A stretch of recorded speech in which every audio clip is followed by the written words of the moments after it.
Hi, everybody. Bobby Ogilvy, project manager and professional coach. Today's question: is integral theory useful in everyday businesses, or I guess by contrast, is integral theory just some kind of neat philosophic way of looking at things, but it's not that applicable? Well, I guess first off, before we even get into integral theory itself, I mean, really, something is as practical and applicable as you make it. So I think this is what Kirk Lewin, but nothing is as useful as a good theory, right? So having a good framework to start from really helps us understand not just where we're going, but kind of the scope of what we're dealing with. So, and that way, one thing I really like about integral theory and its quadrants and stages and all sorts of other things. It's just taking a very robust view of what we are concerned with in terms of data and experience and all kinds of things, as opposed to, if we were more narrow focusing on one set of things or another, we would also become very narrow in terms of the outputs. It could be that there's precise problems with precise data and precise solutions that's what it works for. But broadly speaking, excuse me, that's one of the reasons I like integral theory. Okay, so is it useful for businesses? Is it useful for business leaders and managers? Yes. I would say the most obvious one is that if you think of the four quadrants, so the axes, is there's this interior exterior axis, right, which is kind of about subjective versus objective experience, and then there's this individual and collective axis, right? Is so and I between these two, I think we're probably dealing more in the first end of things, this kind of subjective objective axis. Axes. So the whole point here is to say that, yes, normally when we're talking about management systems, we're dealing with the operations end of things. There's some particular process, there's a project, there's a way of approaching operations, there's a way of planning, there's kind of a data thing we're supposed to do, right? So that's all exterior stuff. That's good, and there are more precise ways we can handle that. Or even if we're talking about how people are interacting, it's still setting up a structure, a process for how that happens, right? So if you think of agile, there are, in that way you could think of them as techniques or practices of agile. So it's like you have your daily scrums or stand-ups, and you have sprint meetings, sprints every couple of weeks. You have a backlog of work, and those are these operational things you're putting into play, right? But it's also actually trying to change how you're relating to each other, and so that's helping transform your individual experience, because you're now thinking about yourself and your work a bit differently, right? So if you know that the manager is there to support you, and you know you're working in this brief 2-week timeline, and you know that every day you're going to be talking about what you've been working on, that's going to change the way you're working, as opposed to someone gave you some assignment and came back 3 or 6 months or 12 months later and said, "Great, how'd you do with that thing?" Right? Or even a month later. There's also, if you think about it from a cohesion issue, there's also good reasons why you'd want your team to be interacting and communicating as frequently as possible, and basically it's to build cohesion, and their whole communication patterns get tighter and more specific.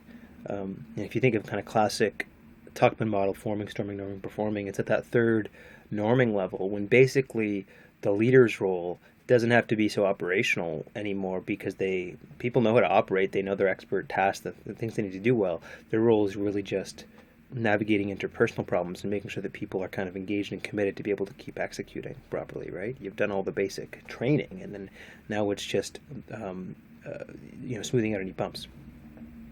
So then on the individual end of things, that's really where a lot of this leadership and culture stuff is coming in, because you're trying to deal with how individuals or how groups and groups of groups, your whole organization is thinking and approaching things. And if you think of particularly how that could link to change management, so why does change management arise? There's some strategy you're trying to implement, or that you needs to come forward for your organization to kind of revive and be successful, to be sustainable. Then you're outlining, you're getting a sense of, well, these are the changes that need to happen, or these are the places we're exploring to get a sense of where that might happen. But so even that becomes a communication process. But once you know the changes you need to make, part of this organizational leadership job then becomes one of like, okay, how do I shift our value or attention as an organization to focus on these things we've identified, which are going to lead us to sustainability and success, right? Or, classically we would say competitive advantage. That's why the interior end of this is necessary, because you can't just exterior all of this. You can't just set up a process. So those of you who may be familiar with holacracy, or even some of the organizational theory stuff that this comes out of around Frederick Lalo's work, right? So Lalo talks about the 5 colors, and it's the middle to the end of the 3 that we're talking about.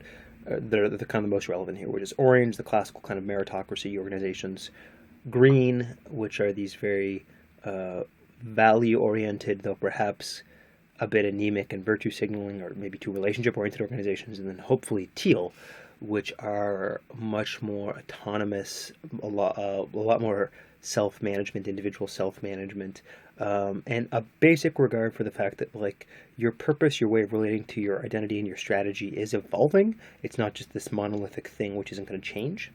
Then if we're thinking about that in terms of our organizations, one of the ways, I guess, in some sense, I feel like teal in this way is really just a combination of both green values and orange values, with a lot more kind of individual responsibility baked in, right? So and this is kind of thumbnailing it, but it's like orange is really good at achievement, innovation, but really innovation in so much as it solves a problem, or creates efficiency or competitive advantage. It wants to reward people based on that, and that way it can be very competitive or stark or results oriented in a very blunt way.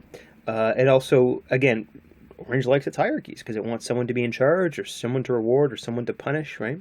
And you could see how, even if not great man, theory of leadership is explicitly going on there. There is a sense of that we need hierarchies. We need hierarchies. You go to green and you get just the opposite. They might like things like agile and process improvement, but they're really just so much about values and embodying a value that the notion of having an impact in the world, or particularly their individual role, is really minimized. Ken Wilber's work, so back to the integral theory thing this comes out of, there's supposed to be this back and forth dialectic for the different stages that goes between individual and collectivist, right? So you could see how, in that sense, orange, the meritocracy organizations, are super individualistic, right? They're these individual leaders, these hero managers or engineers or salespeople, which are driving it, and you identify these individual, amazing warlords, if you will, and give all your resources to your heroes, right? And then orange is the opposite. It's very collectivist, right? Orange wants everyone to share the same values. In that sense, it's like radically value-oriented, radically individual, to the point where it a lot of times doesn't even seem to want real progress, only kind of the idea of progress, right? Or intellectually, you could say it's like a stark relativism. They think everything is just ongoing. They are as if they're enacting things properly, and so they think everything is just another stage of process improvement. And they're stuck at this kind of collectivist level that they want everything to kind of be homogeneous, right? So then and theoretically it's supposed to transcend and include. So it's not that it doesn't per se get that there's some value to orange, but it really, there's a real rub between orange and green organizations, right? Or let's be a bit more plain around this. Let's say the student groups, the nonprofits, the startups, or the want-to-be startups, which have really connected themselves to a heart cause, an eco cause, some noble cause. If they can't get enough of their external feasibility, viability stuff together, they end up becoming these, as startups, they would probably die because they can't, develop a sustainable financial model. But as nonprofits, it's like they're saying, oh, I found a heart cause, so I don't need to be efficient or practical or use my analytic mind, right? It's like, no, that's an insane, crazy way of thinking, right? So then you could see how teal would naturally emerge out of that, right? That's ultimately what I like the most about integral theory, is that it's, so then from a leadership standpoint, there's reasons why you need to do the strategy, the ops, the organization stuff. But it also is having a big regard for what people are feeling, for the notion of individual engagement, for what your culture is like. This also, the interior side also becomes, I guess you use the term mediator variable, moderator variable. I always get those two mixed up. Mediator variable. For how effective everything else is, particularly through a mechanism of trust. There are some great assessments I'm getting into from an organization called 6 Seconds, and they're, Daniel Goleman and basically world leaders in EQ, emotional intelligence, and all the different impacts of that. And how, yes, beyond saying there's different ways you can assess people and what you would do to help someone, one of the big mechanisms, and there's a lot of things contributing into it, is trust. How much people are perceiving trust in this organization. So in that way, it's like I try to do you're trying to accomplish or change whatever, and depending on how much trust there is, it's going to depend on how much output, results, change you're going to be able to actually manifest, right? And that's an important thing to have a sense of. Otherwise, everything is going to feel like, if it's all external, if it's all exterior, it's all going to feel like it's top down. Something has happened, we've made a decision, and we're trying to push along, and why is it not working, right?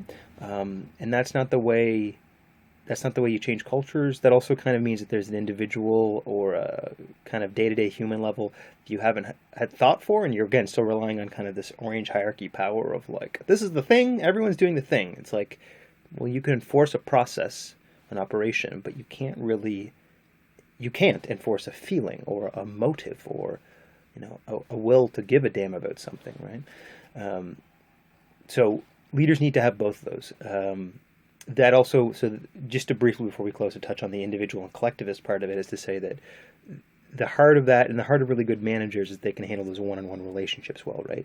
So a lot of times when I think manager, I think team manager, single team manager, maybe a few teams, right? But they can handle the one-on-one relationship. So that individual level they can get, right?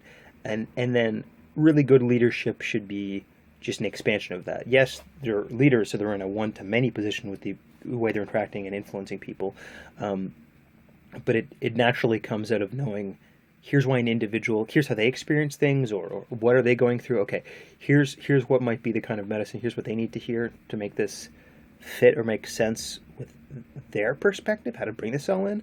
And again, if this is coming out well, this is really great self-management for them, and it's helping them re-engage for whatever this evolving teal purpose of their organization is, right?